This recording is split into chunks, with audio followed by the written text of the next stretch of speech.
Audiobook.org. King Solomon's Mines by H. Rider Haggard. Chapter 15. Good falls sick.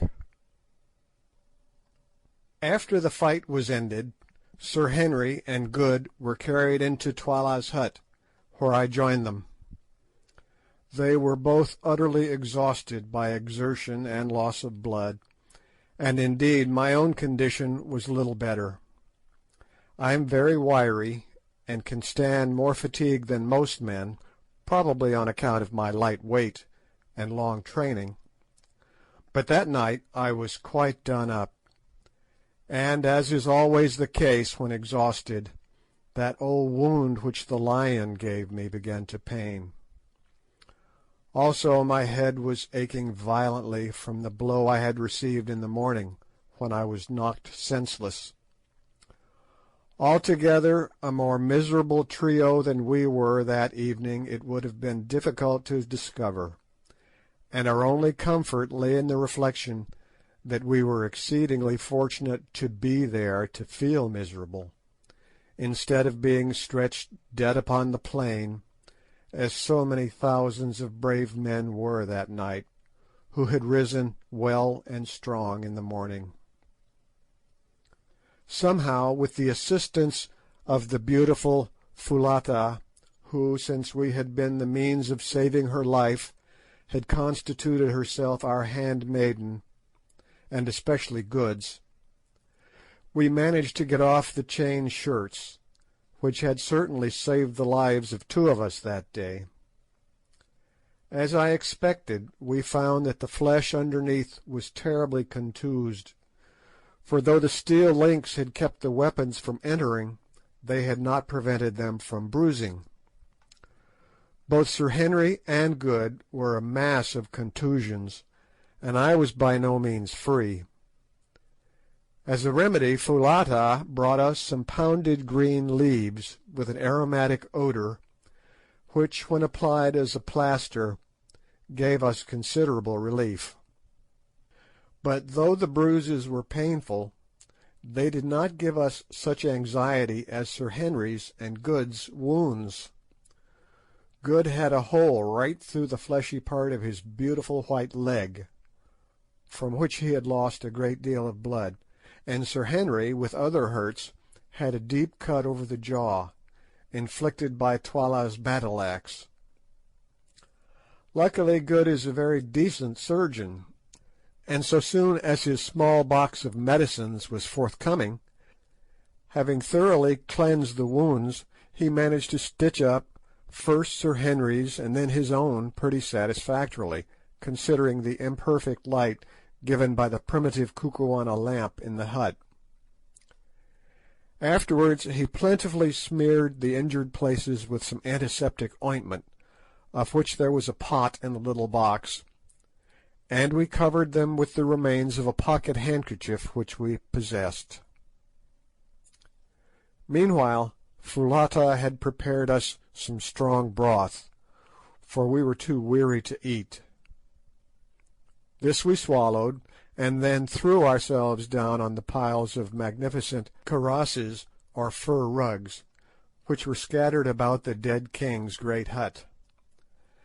By a very strange instance of the irony of fate, it was on Twala's own couch, and wrapped in Twala's own particular karross, that Sir Henry, the man who had slain him, slept that night.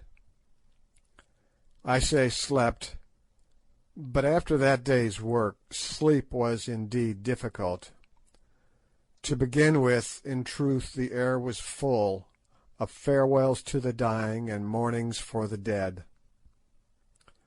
From every direction came the sound of the wailing of women whose husbands, sons, and brothers had perished in the battle. No wonder that they wailed, for over 12,000 men, or nearly a fifth of the Kukuana army, had been destroyed in that awful struggle.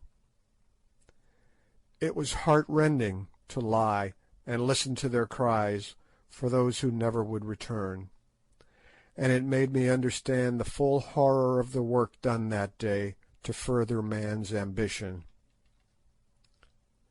Towards midnight, however, the ceaseless crying of the women grew less frequent, till at length the silence was only broken at intervals of a few minutes by a long piercing howl that came from a hut in our immediate rear, which, as I afterwards discovered, proceeded from Gagool, keening over the dead King Twala.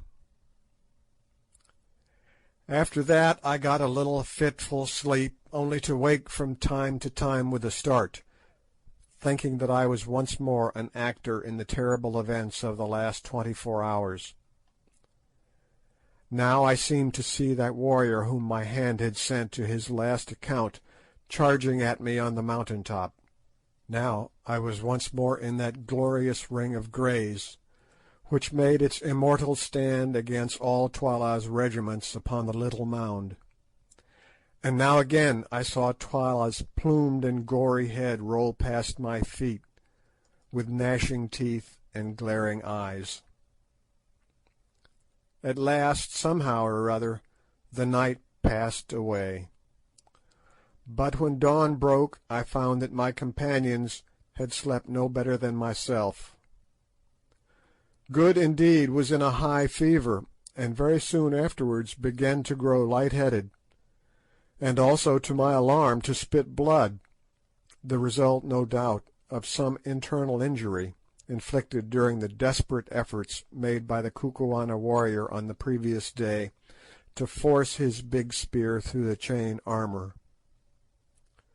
Sir Henry, however, seemed pretty fresh, notwithstanding his wound on the face, which made eating difficult and laughter an impossibility, though he was so sore and stiff that he could scarcely stir. About 8 o'clock we had a visit from Infadoos, who appeared but little the worse, tough old warrior that he was, for his exertions in the battle, although he informed us that he had been up all night. He was delighted to see us, but much grieved at Good's condition, and shook our hands cordially. I noticed, however, that he addressed Sir Henry with a kind of reverence, as though he were something more than man, and indeed, as we afterwards found out, the great Englishman was looked on throughout Kukuanaland as a supernatural being.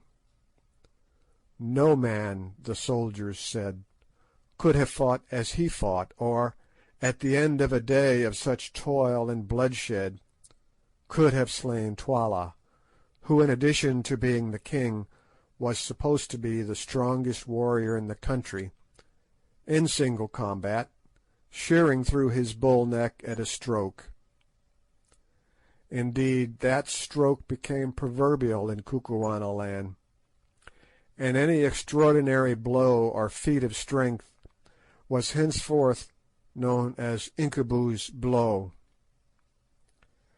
Infadoos told us also that all Twala's regiments had submitted to Ignosi, and that like submissions were beginning to arrive from chiefs in the outlying country. Twala's death at the hands of Sir Henry had put an end to all further chances of disturbances, for Scragga had been his only legitimate son, so there was no rival claimant to the throne left alive. I remarked that Ignosi had swum to power through blood.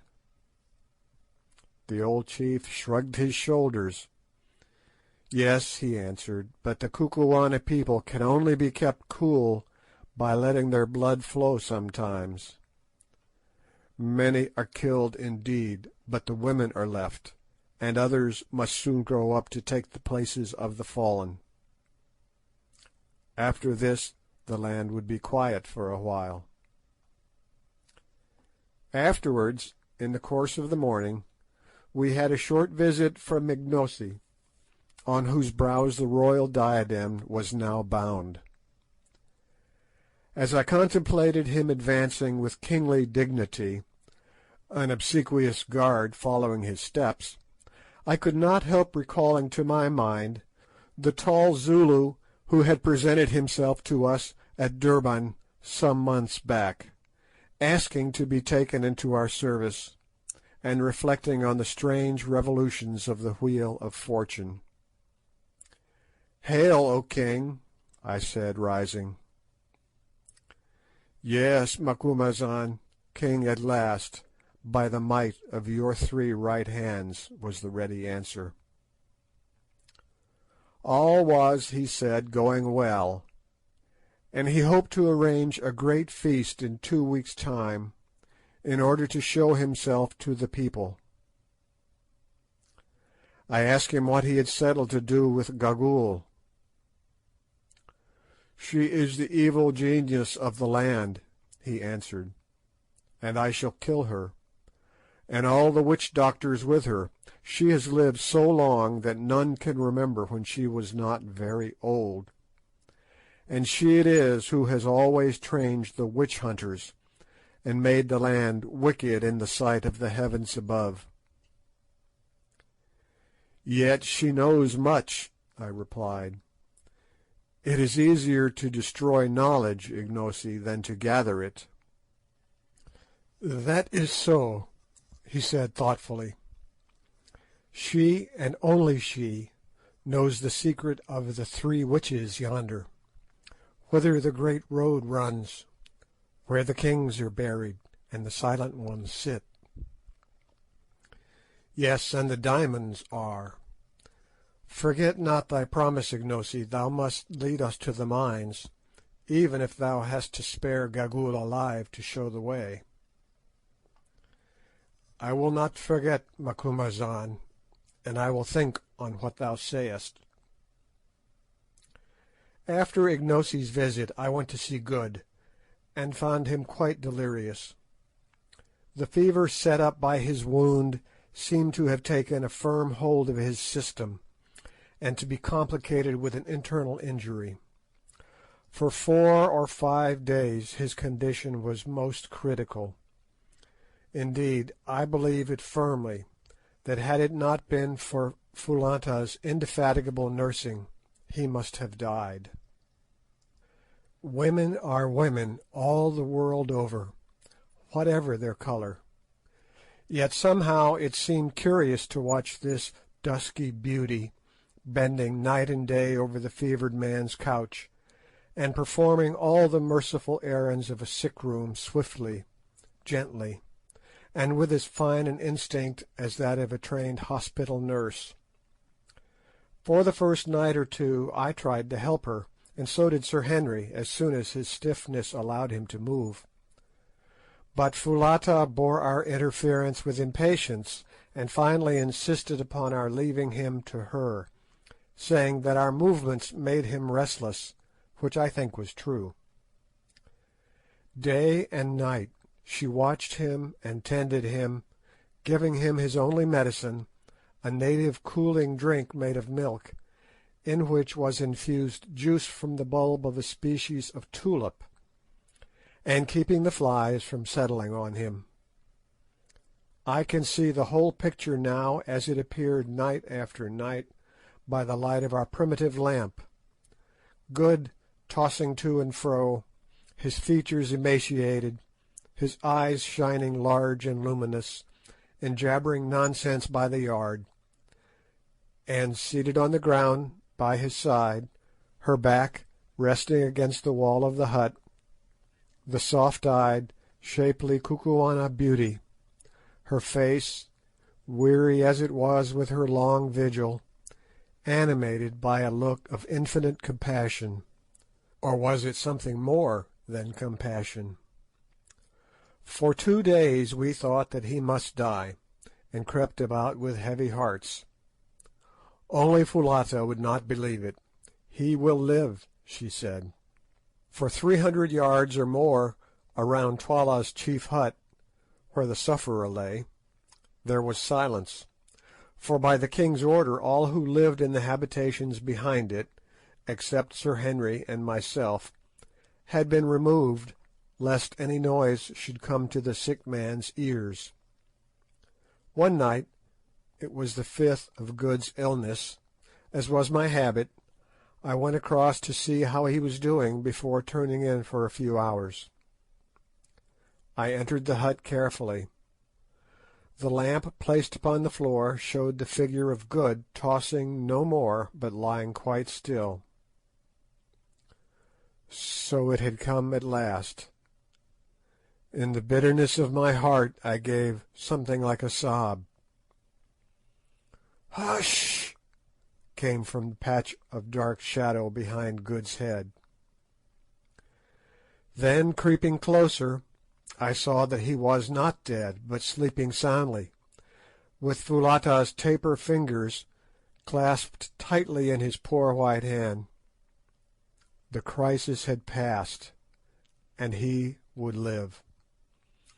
He slept like that for 18 hours, and I scarcely like to say it, for I fear I should not be believed, but during the entire period did this devoted girl sit by him, fearing that if she moved and drew away her hand it would wake him. What she must have suffered from cramp and weariness, to say nothing of want of food, nobody will ever know. But it is the fact that, when at last he woke, she had to be carried away. Her limbs were so stiff that she could not move them. After the turn had once been taken, Good's recovery was rapid and complete. It was not till he was nearly well that Sir Henry told him all he owed to Foulata, and when he came to the story of how she sat by his side for 18 hours, fearing lest by moving she would wake him, the honest sailor's eyes filled with tears. He turned and went straight to the hut where Foulata was preparing the midday meal, for we were back in our old quarters now, taking me with him to interpret in case he could not make his meaning clear to her, though I am bound to say that she understood him marvellously as a rule, considering how extremely limited was his foreign vocabulary. "Tell her," said Good, "that I owe her my life, and that I will never forget her kindness to my dying day." I interpreted, and under her dark skin she actually seemed to blush. Turning to him with one of those swift and graceful motions that in her always reminded me of the flight of a wild bird, Foulata answered softly, glancing at him with her large brown eyes. "Nay, my lord forgets. Did he not save my life, and am I not my lord's handmaiden?" It will be observed that the young lady appeared entirely to have forgotten the share which Sir Henry and myself had taken in her preservation from Twala's clutches. But that is the way of women. I remember my dear wife was just the same. Well, I retired from that little interview sad at heart. I did not like Miss Foulata's soft glances, for I knew the fatal amorous propensities of sailors in general, and of Good in particular. There are two things in the world, as I have found out, which cannot be prevented. You cannot keep a Zulu from fighting, or a sailor from falling in love upon the slightest provocation. It was a few days after this last occurrence that Ignosi held his great indaba, or council, and was formally recognised as king by the Indunas, or headmen, of Kukuanaland. The spectacle was a most imposing one, including as it did a grand review of troops. On this day the remaining fragments of the Greys were formally paraded, and in the face of the army thanked for their splendid conduct in battle. To each man the king made a large present of cattle, promoting them one and all to the rank of officers in the new corps of Greys, which was in process of formation. An order was also promulgated throughout the length and breadth of Kukuanaland that whilst we honoured the country by our presence, we three were to be greeted with the royal salute, and to be treated with the same ceremony and respect that was by custom accorded to the king. Also, the power of life and death was publicly conferred upon us. Ignosi, too, in the presence of his people, reaffirmed the promises which he had made, to the effect that no man's blood should be shed without trial, and that witch-hunting should cease in the land. When the ceremony was over, we waited upon Ignosi, and informed him that we were now anxious to investigate the mystery of the mines to which Solomon's Road ran, asking him if he had discovered anything about them.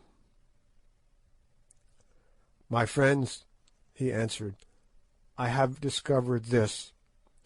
It is there that the three great figures sit, who here are called the Silent Ones, and to whom Twala would have offered the girl Foulata as a sacrifice.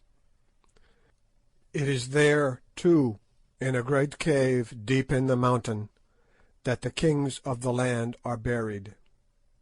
There ye shall find Twala's body, sitting with those who went before him.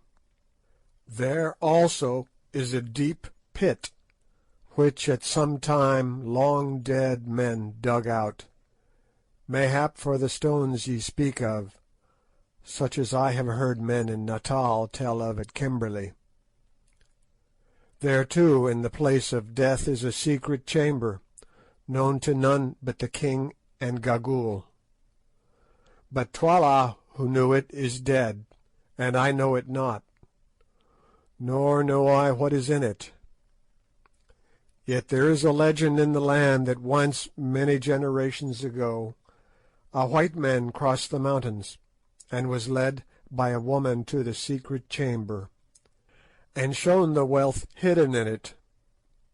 But before he could take it she betrayed him, and he was driven by the king of that day back to the mountains, and since then no man has entered the place."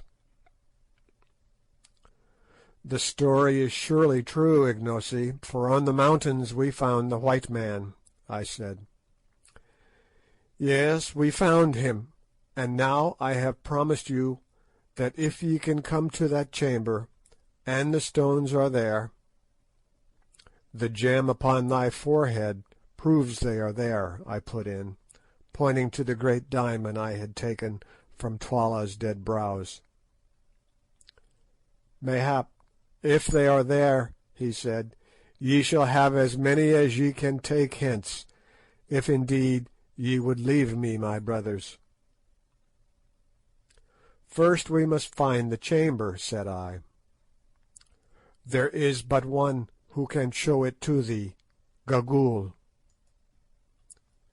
"And if she will not?" "Then she must die," said Ignosi sternly. "I have saved her alive but for this. Stay, she shall choose."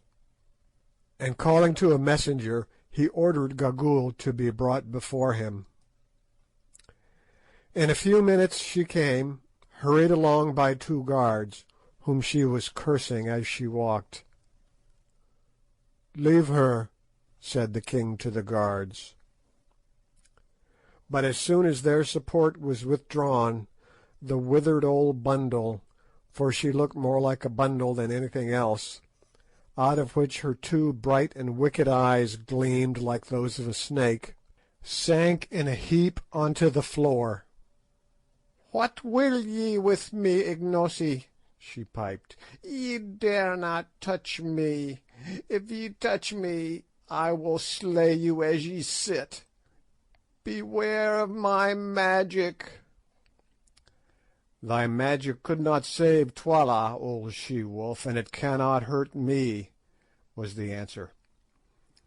"Listen, I will this of thee, that thou reveal to us the chamber where are the shining stones." "Ha ha!" she piped. None know its secret but I, and I will never tell thee. The white devils shall go hence empty-handed." "Thou shalt tell me. I will make thee tell me." "How, O king? Thou art great, but can thy power wring the truth from a woman?" "It is difficult, yet will I do so." "How, O king?" "Nay, thus: if thou tellest not, thou shalt slowly die." "Die!" she shrieked in terror and fury. "Ye dare not touch me! Man, ye know not who I am. How old, think ye, am I? I knew your fathers, and your fathers' fathers' fathers. When the country was young I was here. When the country grows old I shall still be here. I cannot die unless I be killed by chance, for none dare slay me." "Yet will I slay thee. See, Gagool, mother of evil, thou art so old that thou canst no longer love thy life. What can life be to such a hag as thou, who hast no shape, nor form, nor hair, nor teeth, hast naught save wickedness and evil eyes? It will be mercy to make an end of thee, Gagool." "Thou fool!" shrieked the old fiend. "Thou accursed fool! Deemest thou that life is sweet only to the young? It is not so, and naught thou knowest of the heart of man to think it. To the young, indeed, death is sometimes welcome, for the young can feel. They love and suffer, and it wrings them to see their beloved pass to the land of shadows. But the old feel not, they love not, and they laugh to see another go out into the dark. They laugh to see the evil that is done under the stars. All they love is life, the warm, warm sun, and the sweet, sweet air. They are afraid of the cold and the dark. Ha ha ha!" And the old hag writhed in ghastly merriment on the ground. "Cease thine evil talk and answer me," said Ignosi angrily. "Wilt thou show the place where the stones are, or wilt thou not? If thou wilt not, thou diest even now." And he seized a spear and held it over her. "I will not show it. Thou darest not kill me, darest not. He who slays me will be accursed for ever."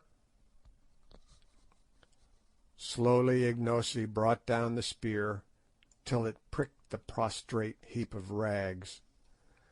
With a wild yell Gagool sprang to her feet, then fell again and rolled upon the floor.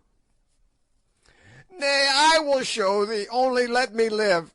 Let me sit in the sun and have a bit of meat to suck, and I will show thee." "It is well. I thought that I should find a way to reason with thee. To-morrow shalt thou go with Infadoos and my white brothers to the place. And beware how thou failest, for if thou showest it not, then thou shalt slowly die. I have spoken." "I will not fail, Ignosi. I always keep my word.